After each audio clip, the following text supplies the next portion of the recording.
بڑا مجمع بیٹھا ہے، اگر اس مجمع میں مجھ سے کسی کو اختلاف ہو، بلکہ مجمع سے کسی کو اختلاف ہو، ہم کو ایک بات کریں جس پہ سب متفق ہوں، اور ایک کھڑا ہو کر کے غلط بات ہو رہی ہے، تو مجھے نہیں معلوم کہ اس کا حال کیا ہوگا. آپ سے گزارش کروں گا کہ اسے بخش دیجیے گا.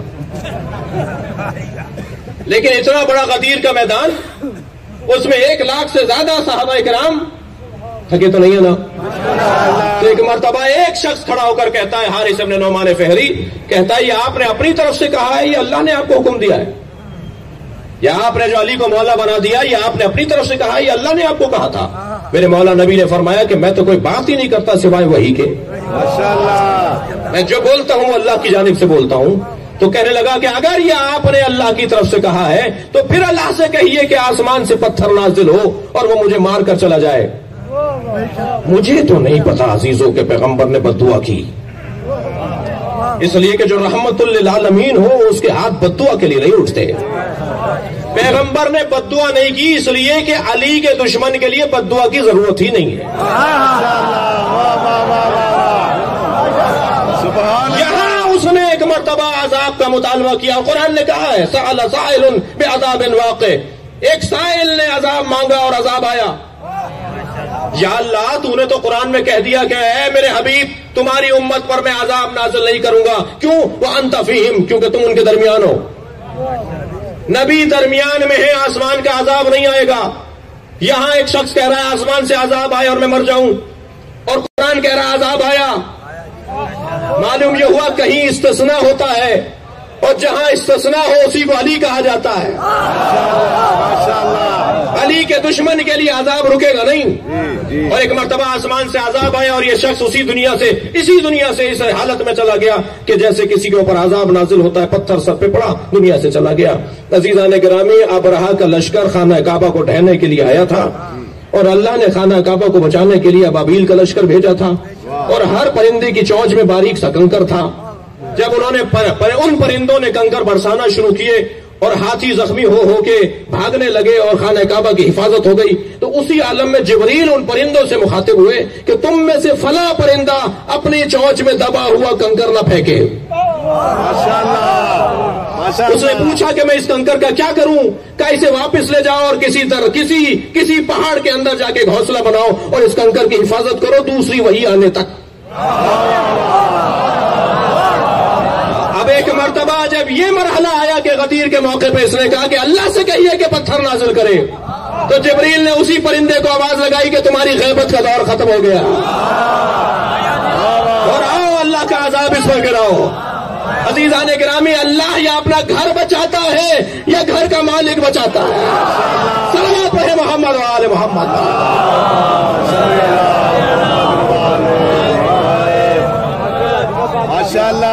آسمان سے پتھر نازل ہوتا ہے اور اس کو دشمن علی کو اس دنیا سے ختم کر دیتا ہے. اچھا، ویسے آپ نے دیکھا کہ علی کی دشمنی ایسی بیماری ہے جس کا علاج ہے ہی موت.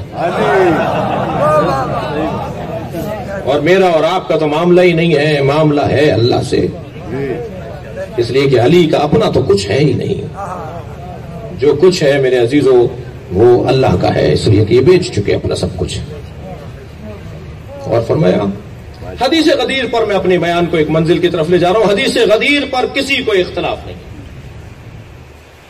ابھی پچھلے دنوں کراچی یونیورسٹی کے کوئی 15-17 طالب علم جو سنی بھائی تھے، ہمارے سنی جوان تھے، وہ ہمارے یہاں باب العلم میں آئے اور کہنے لگے کہ ہمیں 5-6 موٹی باتوں کا ہماری کتابوں سے حوالہ دے دیجئے. مثلا نبی نے کہا ہے مولا علی کو، ہماری کتاب سے دکھائیے. ہم نے صحیح بخاری سے دکھا دیا. کہا جناب زہرا پر کچھ لوگوں نے دروازہ گرایا، وہ ہماری کتابوں سے دکھائیے. ہم نے انہی کی کتابوں سے دکھایا. اس طرح ہاتھ کھول کے نماز پڑھنا اور سجدہ رکھنا، اس طرح کے اور سوالات تھے، وہ سارے ہم نے ان کی کتابوں سے دکھا دیے. اس میں ایک سوال یہی تھا کہ یہ مولا کا لفظ پیغمبر نے اپنی زبان پہ کہاں جاری کیا ہے؟ جو آپ کہتے ہیں مولا علی، تو پیغمبر نے بھی کہا ہے مولا علی. تو پیغمبر اکرم نے مولا کا لفظ من کنت مولا کے علاوہ بھی کہا ہے. وہ ساری حدیثیں ہم نے اپنے سنی بھائیوں کے حوالے کر دی. وہ اپنے بزرگوں کے پاس لے گئے اور بزرگوں سے جواب نہیں ملا، تو پھر وہ 15-17 افراد سب کے سب شیعہ ہو گئے. میں نے پوچھا ان سے کہ آپ کے بزرگوں میں نے ان سے پوچھا کہ آپ کے بزرگوں نے کیا کہا؟ کہنے لگے جب ہم یہ کتابیں، وہ کتابیں میری لے گئے تھے، میں نہیں کہا تھا لے جائیں، وہ جب ہم یہ کتابیں ان کے پاس لے کر گئے تو انہوں نے پہلا سوال یہ کیا کہ شیعوں سے تو نہیں ملتے ہو؟ انہوں نے کہا جی آپ سے اس سے کیا تعلق ہے، ہم شیعوں سے ملتے ہیں، ہمیں تو یہ بتائیے ہماری کتاب میں لکھا ہوا یا نہیں؟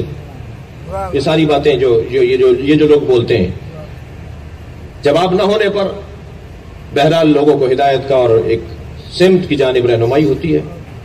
تو حدیث غدیر سے تو کسی کو اختلاف نہیں ہے۔ پیغمبر نے فرمایا من کنت مولا فہذا علی مولا، میں جس کا مولا تھا علی اس کا مولا ہے۔ مگر لفظ مولا کے اوپر کیونکہ بعد میں نبی نے دعا کی اللہم وال من والا، یا اللہ جو اس سے محبت کرے تو بھی اس سے محبت کر،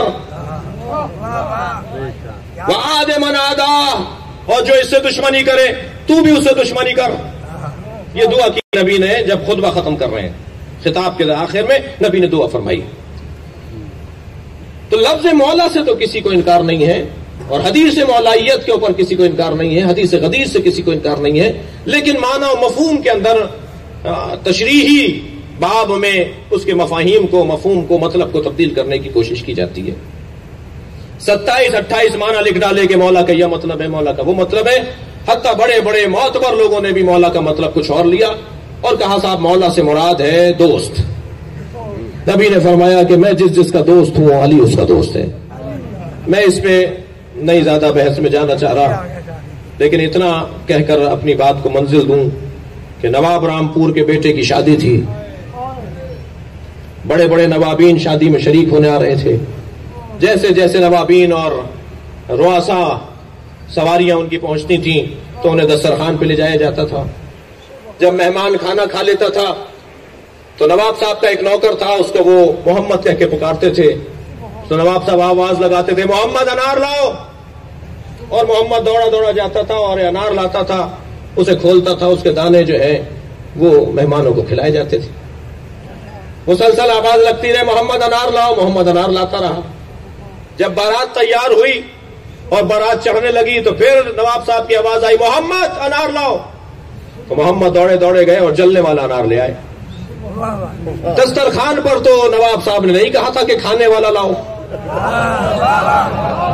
اور بارات چڑھتے ہوئے بھی نواب صاحب نے نہیں کہا تھا کہ جلانے والا لاؤ، لیکن ایک نوکر کو پتا ہے کہ کس موقع پر کون سے انار کی بات ہو رہی ہے، مگر مسلمان کو نہیں پتا کہ دھوپ میں کون سے مولا کا مطلب بیان ہوگا۔ صلوات پڑھے محمد و آل محمد۔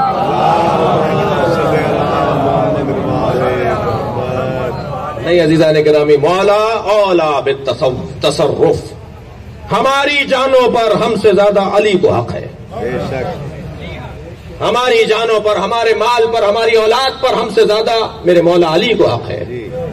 اگر آج علی کہہ دیں، یعنی علی کہہ دیں، یعنی امام وقت کہہ دیں کہ اپنا مکان خالی کرو اور فلاں ہمارے شیعہ کو اس میں بسنے دو، تو میں اگر چوں بھی نہ کہوں تو شیعہ ہوں۔ مولا کہے یہ گاڑی کی چابی ہمیں دو، اور کسی بھی روڈ چلتے ہوئے کو کہے کہ یہ تمہاری، اور میرے پاس ذہن میں بال برابر بھی اعتراض نہ آئے، تب تو شیعہ ہوں۔ مولا مانگ رہے ہیں، مولا کا ہمارے اوپر ہم سے زیادہ حق ہے۔ بس ولایت کا مطلب یہی ہے کہ جب میں اپنے اوپر اپنے مولا کو اولویت دے دوں، حق دے دوں، تو یہی مولائیت ہے۔ عزیزو، یہ 7 دن سے زیادہ کسی کو پریشان نہیں رکھتے،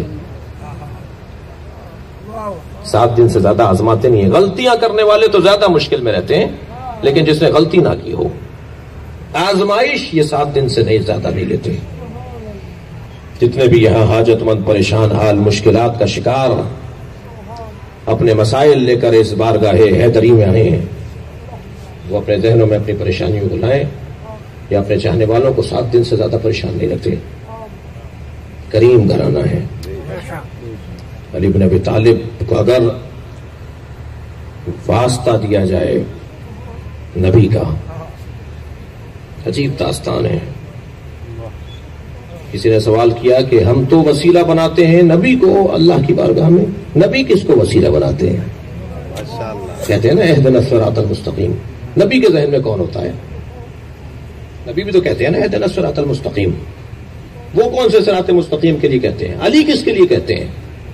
تو ابو ذر غفاری کہتے ہیں میرے ذہن میں سوال ایک مرتبہ مچل رہا تھا کہ میں کیسے اس کا جواب تلاش کروں، کیا کروں، کہ ایک مرتبہ مولا علی نے فرمایا چلو میرے ساتھ۔ پیغمبر کو حالت رکوع میں ہم نے دیکھا، جب ذکر رکوع مکمل کر لیا تو پیغمبر اللہ سے دعا کر رہے تھے، یا اللہ تجھے علی کا واسطہ دیتا ہوں، میری اس عبادت کو قبول کر لے۔ ماشاءاللہ۔ اور پھر ایک مرتبہ پیغمبر اکرم کے سامنے جب ابو ذر آئے تو حضرت ہاتھ پکڑ کے کہا چلو علی کو دیکھو کیا کہہ رہے ہیں، تو علی سجدے میں تھے اور کہہ رہے تھے یا اللہ میری عبادتوں کو محمد کے صدقے میں قبول کر لے۔ سبحان اللہ۔ ہمیں اگر مولا علی کو واسطہ دینا ہے اپنی دعاؤں کے لیے، اپنی حاجات کے لیے، تو نبی کا واسطہ دینا ہے، اور نبی کو واسطہ دینا ہے تو علی کا واسطہ دینا ہے۔ فقیر بیٹھے ہیں، اپنی حاجتوں کو ذہن میں لائیے، اور جتنی توانائی کے ساتھ ممکن ہو سکے اس گھرانے پہ درود بھیجیے۔